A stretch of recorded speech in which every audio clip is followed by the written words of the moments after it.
여러분 사랑을 해본 적 있으시죠? 어느 정도의 사랑이셨습니까? 저도 사랑을 해봤고 지금도 사랑하고 있습니다. 저는 34년 전 이맘때 한 자매를 사랑하게 됐습니다. 그 당시에는 제가 서울 부암동에 있는 CCC 훈련원에서 간사 훈련을 받고 있었는데요. 자주 만날 수도 없었고 주로 전화나 편지를 가지고 교제를 했습니다. 너무 보고 싶어서 훈련에 집중하지 못할 때도 많았습니다. 그때 지갑에다가 늘 예쁜 사진을 끼워서요. 그 사진을 많이 봤어요. 그리고 자랑도 많이 했던 것 같습니다. 제 여자친구도 이렇게 예쁘다고. 그러다 6개월 훈련을 마치고 그때 신학대학원 또 입학을 준비를 할 때였는데 뭐 다른 일 하지 않고 공부만 하고 있을 때였어요. 마음껏 이제 보고 싶으면 달려가는 겁니다. 그 자매가 그때 수원의 어느 대학교에서 의무실에서 이제 근무를 하고 있었는데요. 어느 날 그 자매가 보고 싶어서 제가 경기도 평택에서 경기도 수원까지 아버지의 차를 몰고 달려갔습니다.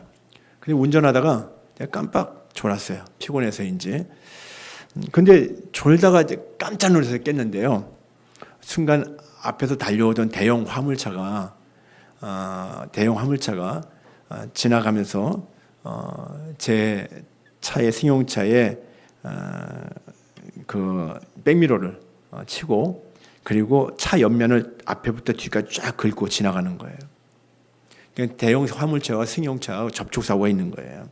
순간적으로 일어나는 일이었습니다. 얼마나 놀랐는지 지금도요 좀 생각하면 끔찍한데요. 그리고 나서 차를 세워서 봤는데 승용차 백미러는 없어져 버렸고요.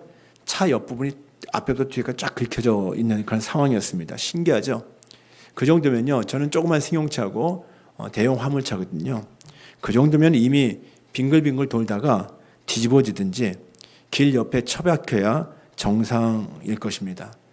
하나님의 특별한 돌보심이 있었다라는 것이죠. 근데 이상하죠. 그 끔찍한 일을 당했는데요. 그 다음에 또 가더라고요. 졸면서도 가는 거예요. 왜요? 사랑에 불이 붙었기 때문입니다. 아무도 말릴 수가 없었습니다. 그래서 김효민과 박은주가 결혼을 하게 됐고요. 그 불은 지금까지 계속 타오르고 있습니다. 오늘은 못 나왔네요. 호세아서를 보면은 그런 제가 감히 따라갈 수 없는 정말 엄청난 사랑이 소개되고 있습니다. 하나님이요 불붙는 사랑을 하셨습니다. 오늘 보면 8절 하반절에 내 마음이 내 속에서 돌이켜 나의 긍휼이 온전히 불붙듯 하도다 이렇게 말씀하고 있습니다. 나의 긍휼이 온전히 불붙듯 하도다. 하나님이 그렇다면 긍휼을 베풀 만해서 사랑할 만해서 그렇게 하시는 걸까요? 아니요. 그들은 사랑받을 만한 긍휼을 입을 만한 자격이 없습니다. 그런데 하나님의 사랑은 불타오르는 것 같다고 합니다. 11장 1절에 보면요. 오늘 그 8절부터 읽었는데 1절에 보면은 하나님은 이스라엘을 불러냅니다. 그때 이스라엘은 노예로 있었어요.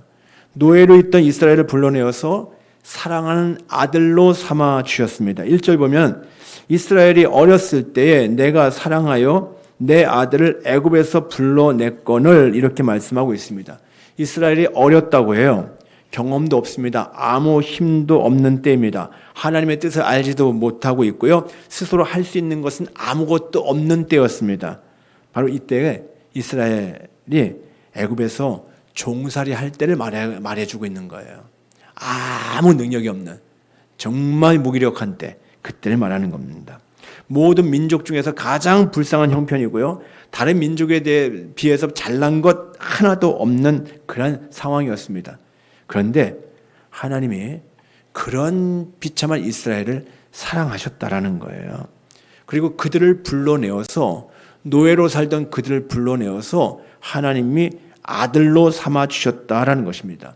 그들과 특별한 인격적 관계를 맺으신 것입니다. 그렇다면 이스라엘 입장에서 얼마나 감사한 일입니까? 정말 감사한 일이잖아요. 그런데 그 아들이 하나님께 불순종합니다. 배은망덕도 유분수지 아들의 자리에서 도망가서 자기 욕망을 따라 삽니다. 자기 욕망을 따라서 또 우상 숭배하면서 삽니다. 어찌합니까?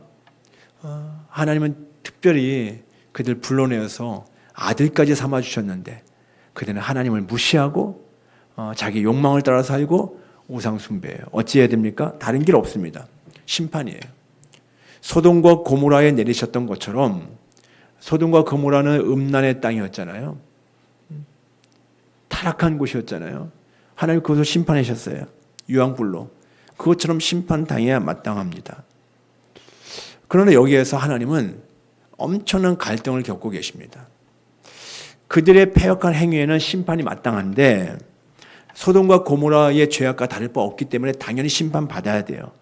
하지만 그런 이스라엘을 하나님은 버리지 않겠다고 하십니다. 8절 말씀 다시 한번 읽어보겠습니다. 8절 시작. 에브라임이여 내가 어찌 너를 놓겠느냐. 이스라엘이여 내가 어찌 너를 버리겠느냐. 내가 어찌 너를 아드마같이 놓겠느냐. 어찌 너를 스보임같이 두겠느냐. 내 마음이 내 속에서 돌이켜 나의 궁율이 온전히 불붙듯 하도다. 아멘. 내가 어찌 너를 놓겠느냐. 내가 어찌 너를 버리겠느냐. 내가 어찌 너를 아드마같이 놓겠느냐. 내가 어찌 너를 스보임같이 두겠느냐. 그렇게 할 수 없다는 것입니다. 4번이나 거듭 반어법을 사용하면서 강조하고 있는데요. 그것은 결단코 자기 백성을 포기하지 않고 붙들어 주실 것이다라는 하나님의 결연한 의지를 보여주고 있는 표현입니다. 오늘 8절부터 읽었는데 그 앞에 7절 보면요. 이스라엘은 반대로 어떻게 합니까? 내 백성이 끝끝내 내게서 물러가나니 이렇게 말씀하고 있어요. 내 백성인데 내 백성이 내게서 물러간다는 거예요. 하나님을 떠나가 버린다는 거예요. 너무 대조적이지 않습니까? 그들은 하나님을 버리고 떠나려고 하는데 하나님은 포기하지 않겠다는 거예요. 그러니까 하나님의 백성 이스라엘이 하나님을 멀리하고 다 떠나간다고 해도 그래서 그들이 죄악 가운데서 징계를 받고 고통을 당한다 할지라도 하나님은 어쨌든 결단코 그들을 버리지 않으시겠다. 그들을 용서하시고 회복시켜 주시겠다라는 하나님의 의지를 보여주고 계시는 겁니다.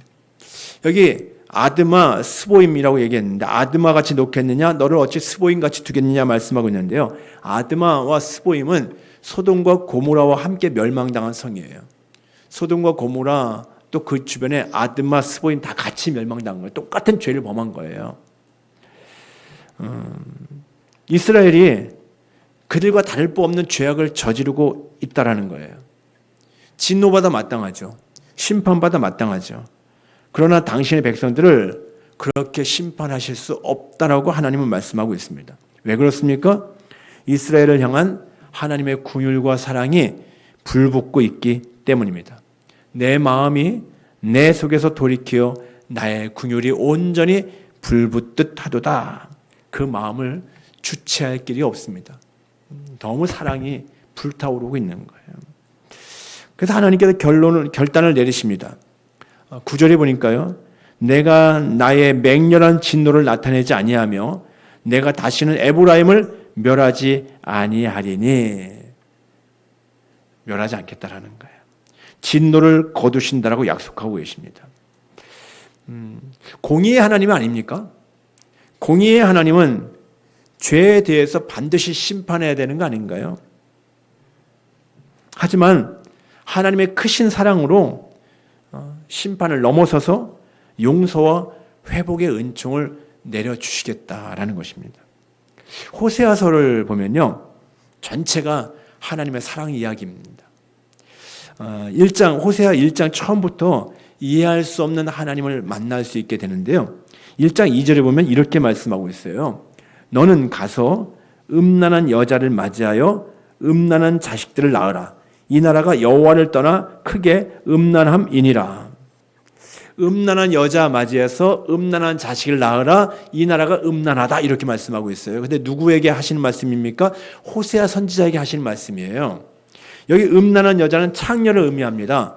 그러니까 거룩한 하나님의 선지자와 창녀와 결혼하라는 거예요.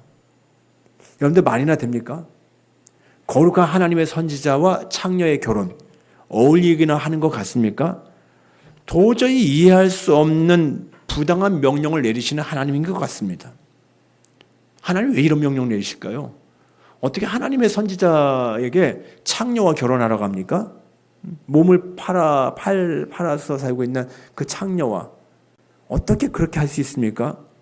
근데 하나님이 왜 이런 명령을 내리시는가 하면요. 음란한 나라 이스라엘을 하나님 당신의 아내로 삼아 주시겠다고 하는 하나님의 의지였습니다. 포기하지 않겠다라는 거예요. 음란한 나라 포기하지 않겠다라는 거예요. 하나님이 호세아 선지자에게 이렇게 명령했는데 호세아 선지자는요 그 명령 그대로 따릅니다. 그래서 음란한 여자 고멜을 아내로 맞이해서 결혼을 합니다. 창녀와 결혼하라는 하나님의 말씀에 호세아 선지자는 아무 이의를 제기하지도 않아요. 그대로 말없이 순종합니다. 너무 귀하죠. 그런데 3장에 보면요.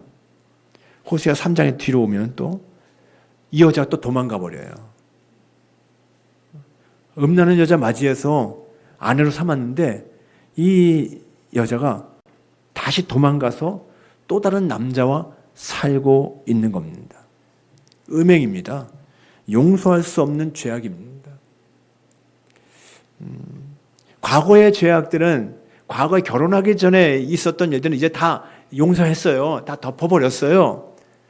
다 품어주고 이제는 사랑하면서 살기로 했어요. 그런데 결혼한 관계인데 또 도망가갖고 다른 남자와 살고 있다는 거예요. 아니 원래 음란한 여인이었지만 이제 그럼에도 불구하고 엄숙한 결혼의 서약을 했으니까 그 결혼 서약대로 살아야 되잖아요. 근데 그런 남편을 두고 다른 남자와 사랑하고 있습니다. 지금 호세의 마음이 어떻겠습니까? 그 마음 찢어질 것 같아요. 배신감에 분노할 수 있을 것 같습니다. 그런데 하나님이요 또 명령하셔요. 그런 호세에게 말씀하시는데요. 너는 또 가서 음녀가 된 그 여자를 사랑하라 이렇게 말씀하셔요. 또 가서 사랑하라는 거예요. 그래서 호세아가요 남의 품에 있는 그 여자를 찾아갑니다. 칼 들고 찾아가는 게 아니라요. 은 15개, 보리 한 오멜 반 그런 것을 들고 찾아가요. 가서 몸값으로 지불해 주는 거예요. 아니 그렇게 하지 않아도 되잖아요. 자기 아내인데. 근데 그런 은 15개와 보리 한 오멜 반을 들고 찾아가서 그녀의 몸값을 치르고 다시 데려옵니다. 돈을 주고 다시 사오는 거예요. 여러분 참으로 바보 같은 호세아 아닙니까? 여러분 같으면 어떻게 하시겠습니까? 그런 여자 과연 용서하고 받아들일 수 있겠습니까? 쉽지 않은 일이잖아요. 아니 불가능할 것 같아요. 그다음에 이 호세아의 행위는 무엇을 보여주는 것일까요? 호세아는 다 순종하거든요. 이 선지자들은요, 호세아 선지자도 그렇고요, 뭐 이사야 선지자도 그렇고요, 에스겔 선지자도 그렇고요.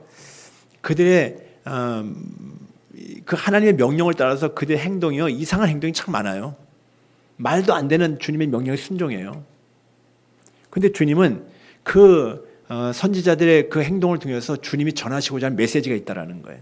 행위 예언이라고 하는데요. 주님이 지금 호세아 선지자를 통해서 주시고자 하는 메시지가 무엇입니까? 하나님이 그렇게 하시겠다라는 거예요. 이스라엘 자손을 향한 하나님의 마음이었습니다. 범죄한 자들, 타락한 자들 그냥 심판으로 끝내는 것이 아니라 또 찾아가서 또 품어주시고 또 찾아가서 또 품어주시고 하나님은 그렇게 하시겠다라는 거예요. 바보 같은 하나님이십니다. 그렇게 하나님을 배신하고 하나님의 마음을 상하게 했음에도 여전히 사랑하시겠다라는 것입니다. 도저히 이해할 수 없는 사랑입니다. 여러분 그렇다고 오해하면 안 됩니다. 하나님은 우리가 죄를 져도 괜찮구나. 내가 못된 짓을 해도 죄를 져도 하나님은 그냥 다 용서해 주시고 다 덮어 주시고 그렇게 하시는 분이시구나. 아니요. 하나님은 우리 인간들의 죄악에 대해서 괜찮다고 하시는 것이 아닙니다. 하나님은 인간의 부패한 본성, 죄를 향해서 맹렬히 달려가는 이 죄된 인간들을 너무 잘 알고 계시고요. 결코 모른 척 덮어버리지 않습니다. 만약 그렇다면요, 그 하나님은 공의의 하나님이 아닙니다. 우리가 믿고 따를 수 있는 하나님이 아닙니다. 그분은 결코 덮어버리진 않으셔요. 그럼에도 그들을 향한 사랑이 불같이 타오르고 있다는 거예요. 그 죄에 대해서 너무 안타까워하시고 죄를 미워하시고 이 죄에 대해서 심판하셔야 되는데 근데 너무 사랑하시는 거예요. 불같이 사랑하시는 거예요. 그럼 어떻게 합니까? 그것이 하나님의 딜레마입니다. 하나님의 딜레마. 근데 이 딜레마를 하나님이 스스로 해결하십니다. 하나님 자신의 부담으로 돌리셨어요. 어떻게 하십니까? 결국 하나님의 아들을 십자가에 매다시고 그 아들에게 인간의 모든 저주와 진노를 다 쏟아 부으셨습니다. 이 인간들 심판해야 되는데 당신의 아들에게 그들의 죄를 다 뒤집어 씌우시는 거예요. 그리고 아들이 모든 인류의 죄를 다 짊어지시고 죽게 하시는 거예요. 예수님의 십자가는요, 바로 하나님의 공의의 심판이 이루어진 곳입니다. 하나님은 그래서 죄를 덮어버리지 않으셨어요. 죄를 철저히 심판하셨습니다. 그런데 그 십자가는 우리를 향한 하나님의 완전한 긍휼과 사랑을 보여주는 십자가였습니다. 주님이 불붙는 사랑을 거기서 실천하신 거예요. 용서하셨잖아요. 그것 때문에 우리가 구원받았잖아요. 영혼을 향한 하나님의 불붙는 사랑은 결국 대신 죽어주는 사랑이었습니다. 그렇게 예수님은 자신의 핏값으로 우리를 사시고는 우리를 당신의 신부로 삼아 주신 것입니다. 이 호세아, 지금 우리가 호세아서를 보는데요. 이 호세아는 헬라어로 예수입니다. 호세아, 히브리어 호세아는 헬라어로 뭐라고요? 예수. 그러니까 호세아는 예수님을 예표적으로 보여주는 거예요. 호세아가 지금 도망간 아내를 찾아가서 값을 지불하잖아요. 값을 치르고 그 고매를 데려와서 아내를 삼았는데 호세아가 그렇게 한 것처럼 예수님도 값을 치르시잖아요. 예수님은 어떻게 치르십니까? 예수님은 당신 전부를 내어주셔요. 십자가에서 대신 죽어주면서 그 핏값으로 예수님을 믿는 우리 모두를 다 구원해 주시는 것입니다. 인류를 위해서 예수님이 핏값을 치르시는 거예요. 누구든지 이제는 그 예수님을 믿기만 하면 다 구원받는 거예요. 예수님이 값을 치러 놓으셨기 때문에. 안 믿으면 구원 못 받아요. 값을 치르신 예수님을 인정해야지만 구원받는 거예요. 예수님은 모든 인류를 위해서 다 죽으셨어요. 모든 인류를 위해서 죽으셨어요. 모든 인류를 위해서 핏값을 치르셨어요. 근데 그 예수님을 이제 믿는 자들, 예수님 인정하는 자들만 구원받는 거예요.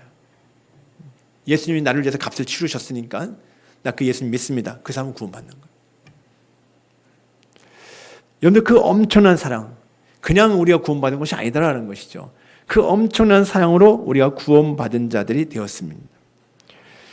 고멜 같은 우리를 끝까지 포기하지 아니하시고 갈보리의 십자가 사랑으로 우리를 구원하신 것입니다.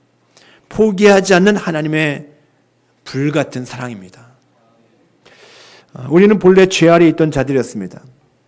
그런데 이렇게 그리스도의 십자가의 대속으로 구원받은 자들이 되었습니다. 그분이 우리를 사셨습니다. 그래서 우리는 그때부터 그분의 소유가 된 거예요. 그리스도의 것이 된 것입니다. 주님이 핏값으로 나를 사셨으니까 주인은 우리 주님이셔요. 나는 그분의 것입니다. 주님은 지금도 우리에게 말씀하십니다. 너는 내 것이라. 내가 내 생명, 내 전부를 걸고 너를 샀어. 그래 내가 너를 사랑해. 주님이 그렇게 말씀하십니다. 여러분들 그 사실을 믿으십니까? 여러분들은 주님의 것입니다. 주님이 여러분들 사셨어요. 우리가 어떤 자격이 있어서가 아닙니다. 로마서 5장에 보면요, 이런 표현들이 여러 번 나와요. 우리가 아직 연약할 때에, 우리가 아직 죄인 되었을 때에, 곧 우리가 원수 되었을 때에, 바로 그때에 그리스도께서 우리를 위해서 죽으셨다라고 말씀하고 있습니다. 우리가 자격이 있을 때, 잘 살고 있을 때, 우리가 착했을 때에, 우리가 그래도 하나님 마음을 기쁘게 해드렸을 때, 그때 야, 너 잘하네. 야, 너 사람 됐네. 그래서 우리를 위해서 값을 치러주신 것이 아니라 아무 자격 없을 때, 그냥 심판받아 마땅할 때, 그런데 그런 우리를 위해서 주님이 대신 십자가에서 죽어주셨다라는 것입니다. 이스라엘 자손처럼 수없이 주님을 아프게 했고 수없이 주님을 배반하고 떠났던 자들이었습니다. 그런데 그럴 때마다 십자가의 주님이 우리를 찾아오셨습니다. 여전히 우리를 사랑하신다고 말씀하시면서 용서해 주셨습니다. 여러분들 그 사실을 알고 계십니까? 그러니까 여러분들 지금 어떤 자리에 있습니까? 다시 주님께 돌아오시기를 바랍니다. 주님의 사랑은 한없이 넓고 헤아릴 수 없이 길고 끝없이 높고 무한히 깊습니다. 그분의 사랑은 엄청납니다. 아들 예수 그리스도를 십자가에 내어주신 그 하나님, 오늘도 말씀하셔요. 그래도 너를 사랑한다. 그래도 넌 내 아들이야. 우리가 어떤 형편 가운데 있다 할지라도, 어떤 모습으로 있다 할지라도 그래도 너를 사랑한다. 그래도 너는 내 아들이야. 여러분들 그 하나님의 긍휼과 사랑을 알고 그 사랑을 더 많이 누릴 수 있기를 바랍니다. 어떤 형편에 있습니까? 하나님이 지금도 변함없이 불붙는 사랑으로 여러분들과 함께하고 계십니다. 하나님은 여러분들을 불붙는 사랑으로 품어주고 계십니다. 여러분들 그 주님을 바라보시기 바랍니다. 이제 그 불붙는 사랑으로 하나님이 하시려는 것이 있어요. 10절 11절 말씀 같이 한번 읽어볼까요? 10절 11절 시작. 그들은 사자처럼 소리를 내시는 여호와를 따를 것이라. 여호와께서 소리를 내시면 자손들이 서쪽에서부터 떨며 오되 그들은 애굽에서부터 새같이 아스루에서부터 비둘기같이 떨며 오리니 내가 그들을 그들의 집에 머물게 하리라. 나 여호와의 말이니라. 아멘. 하나님께서 이스라엘의 불순종에 대해서 그냥 심판하시고 싹쓸이 하셔도 우리는 할 말이 없습니다. 우리 자신의 이 범죄에 대해서, 우리 자신의 죄악에 대해서 하나님이 그냥 우리를 멸망시켜도 우리는 하나님 앞에 항변할 수 없습니다. 왜? 당연하니까요. 멸망받아 마땅한 자들이니까요. 그런데 하나님은 그 이스라엘의 불순종을, 우리의 죄악들을 전부 하나님 자신의 부담으로 돌리셨습니다. 그래서 하나님의 아들 예수 그리스도께서 우리의 죄를 다 짊어지시고 다 부담하시고 십자가에 죽으신 거예요. 그런데 그 하나님이 지금 큰 소리로 외치고 있습니다. 사자처럼 큰 소리로 부르고 계십니다. 특별히 오늘 본문에서 이스라엘을 큰 소리로 부르고 계시는 거예요. 당신의 택한 백성들을 부르고 계시는 거예요. 그러면은 포로되어서 간 모든 곳에서부터 바벨론이나 아수르만이 아니라 애굽 곳곳 모든 나라에 흩어져 있는 당신의 백성들이 그 소리를 듣고 새같이 비둘기같이 떨며 돌아온다라는 것입니다. 여러분, 하나님께서 지금 큰 소리로 부르신다고 하시는데 사자처럼 소리를 내신다고 하는데 하나님께서 부르시는 큰 소리가 무엇일까요? 복음입니다. 복음. 지금 복음이에요. 하나님의 복음이 온 세상에 큰 소리로 들려지고 그러면은 그 복음을 듣고 수많은 사람들이 돌아온다라는 것입니다.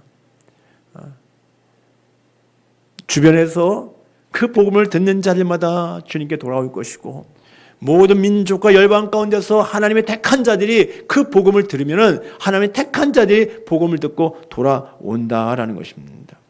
하나님의 위대한 복음이 들려질 때, 하나님의 위대한 복음이 들려질 때 이제 두려운 마음으로 떨며 나오는 자들은 하나님의 집에 거하게 될 것입니다. 11절의 마지막에 보니까요. 내가 그들을 그들의 집에 머물게 하리라. 그들의 집이 어디입니까? 그들이 돌아왔을 때 바로 하나님의 집으로 돌아오는 거예요. 하나님의 집에서 그들은 생명 얻어서 하나님의 집에서 그들은 평안을 누리며 살게 될 것입니다. 여러분, 예수님이 십자가에서 피로 값 지불하신 이유가 무엇입니까? 잃어버린 자들을 찾아서 구원하시기 위해서였습니다.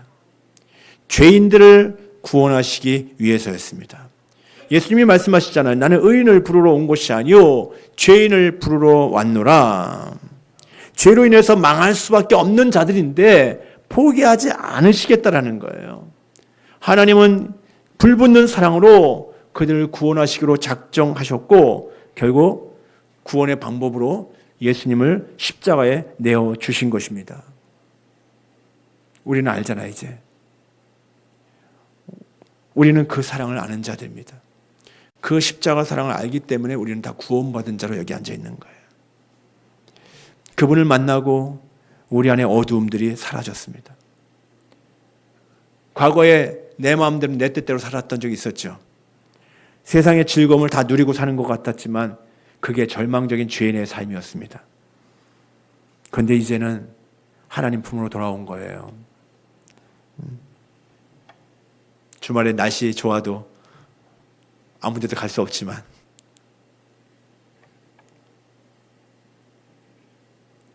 하나님의 품이 너무 좋아요. 하나님의 불붙는 사랑을 알고는 거기서 진정한 만족을 누리는 거예요. 세상의 형편이 좋을 때만 만족이 아니라 하나님을 떠나 있을 때는요. 자기 뜻대로 다 되는 것 같잖아요. 그런데요.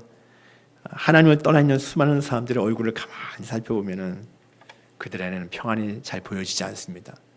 근심과 염려가 보여질 때가 더 많습니다. 예, 자기 뜻대로 될 때 어떤 그 순간순간 있잖아요. 그때는 즐거워하는 것 같아요. 그러나 많은 사람들이 염려하고 근심하고 우울해하면서 인생을 삽니다. 불안에 떨면서 인생을 삽니다. 그것이 세상 사람들의 모습이에요. 그런데 하나님의 품으로 돌아와서 하나님 안에 거하는 자들은 거기서 주시는 하나님이 주신 진정한 평안을 누리게 되는데요. 그때는 때로는 형편이 어려울 때도 있어요. 내 뜻대로 안 될 때도 있어요. 그런데 그럼에도 불구하고 그 안에서 누리는 만족이 있다라는 거예요. 주님 주신 평강이 있다라는 거예요. 왜? 하나님의 불붙는 사랑을 이미 만났기 때문에 그래요. 그렇다면 우리 여러분들 이제부터는 우리가 확성기가 되어야 되지 않겠습니까? 우리 하나님이 사자처럼 지금 소리를 내고 계시는데 이 하나님의 소리가 영혼을 부르는 하나님의 소리가 영혼을 살리시고자 그렇게 외치시는 하나님의 소리가 우리의 가족들에게 우리의 이웃들에게 더 잘 들릴 수 있도록 우리가 그 확성기 역할들을 감당해야 할 것입니다. 누구든지 듣고 돌아오기만 하면 그도 하나님의 불붙는 사랑으로 새로운 인생을 살게 될 것입니다. 우울했던 인생들이 참 만족을 누리는 삶으로 바뀌게 될 것입니다. 늘 나는 불행해라고 그렇게 얘기했던 사람들이 어느 순간 상황은 안 바뀌었는데 저는 너무 행복해요. 주님 때문에 행복해요. 라고 그렇게 말할 수 있게 될 것입니다. 그때 그 역할들을 감당해 줘야 되잖아요. 하나님의 불붙는 사랑을 이미 경험한 사람들이 그 일들을 해야 되지 않겠습니까? 제가 이번 주에 책을 하나 읽었어요. 책 제목이 닥터 토플 행복을 주는 사람, 이런 제목이었습니다. 그냥 목양시에 이렇게 끼워져 있었는데 눈에 띄더라고요. 그래서 꺼내서 읽어보는데, 이 닥터 토플이라는 사람은 1959년도에 한국으로 들어왔습니다.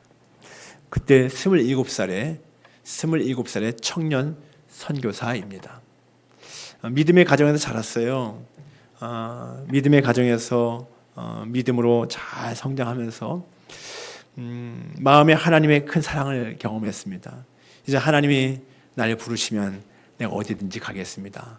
근데 그때 대한민국이 전쟁 끝난 이후에 대한민국이 참 힘든 곳이다 라는 것을 듣게 되었고, 또 대한민국에 의사가 많이 필요하다. 근데 특별히 전남 지역에 나환자들이 많이 있는데 나환자들을 돌보는 의사들이 필요하다라는 그런 소식을 듣고, 그는 27살의 청년의 나이에 결혼도 하지 않은 가운데 대한민국에 들어오게 됩니다. 그게 1959년이었습니다. 여수애영원에 가서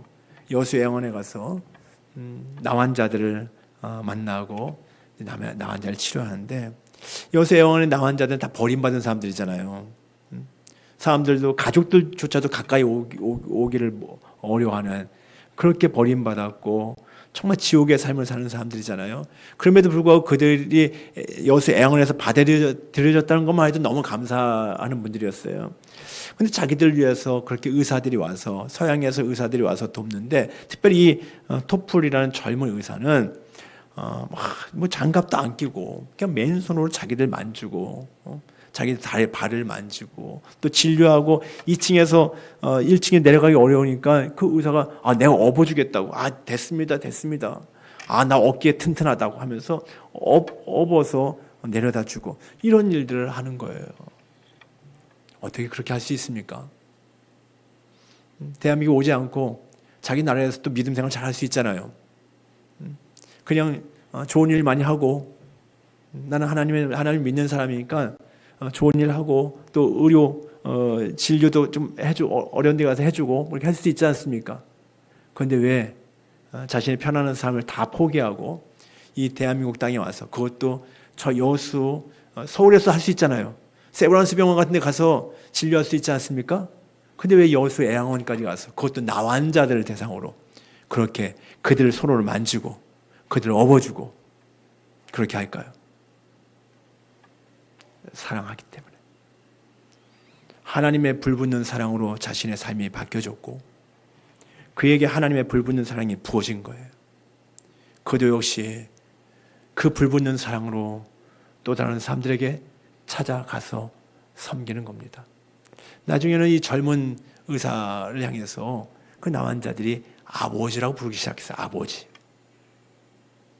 자기들 향해서 그렇게 사랑을 베푸는 이 젊은 의사를 향해서 아버지라고 부르는, 그만큼 그 의사를 통해서 그들이 큰 위로와 그 사랑을 경험한 것이죠.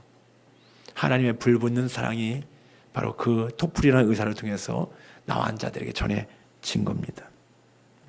여러분, 우리 주변에 그 사랑이 필요한 사람들이 너무 많습니다. 우리는 하나님의 불붙는 사랑으로 이미 구원받았고, 그 하나님의 사랑 때문에 행복한 삶으로 변화되지 않았습니까? 그냥 우리 모두가 다 여수 애양원 가서 나환자들 돌보는 일을 하지 않는다 할지라도, 우리 모두가 다 해외 어려운 지역에 가서 그런 일들을 하지 않는다 할지라도, 내가 있는 그 자리에서, 내가 살고 있는 그곳에서 누군가에게 하나님의 불붙는 사랑을 전해줄 수 있다고 한다면 그의 삶은 위대한 삶이 되는 것입니다. 여러분들이 그 역할들을 감당할 수 있기를 주님의 이름으로 축복합니다. 하나님은 지금도 사자처럼 외치고 계십니다. 한 영혼이라도 더 구원하시고 싶으셔 외치고 계시는데, 우리가 확성기 역할을 하는 거예요. 그래서 내 주변 사람들에게 그 하나님의 소리가 더 잘 들릴 수 있도록, 내 가족들에게, 내 이웃들에게, 직장 동료들에게 그 하나님의 소리가 더 잘 들릴 수 있도록 여러분들이 통로 역할을 감당할 수 있으면 좋겠습니다. 그 기회가 주어졌습니다. 이제는 5월 10일 날, 11일 날 지저스 페스티벌과 세대명 축제를 우리가 준비하고 진행하는데 여러분들이 그 역할들을 잘 감당하면은 누군가가 이 하나님의 사랑을 만나게 될 것입니다. 하나님의 불붙는 사랑을 만나게 되면 살아나는 역사가 일어나게 될 것입니다. 우리가 먼저 살았어요. 우리가 살게 되었습니다. 이제 살게 되었어요. 이제 살리는 일들을 감당해 나갈 수 있는 저여러분들 될 수 있기를 주님의 이름으로 축복합니다. 기도하겠습니다.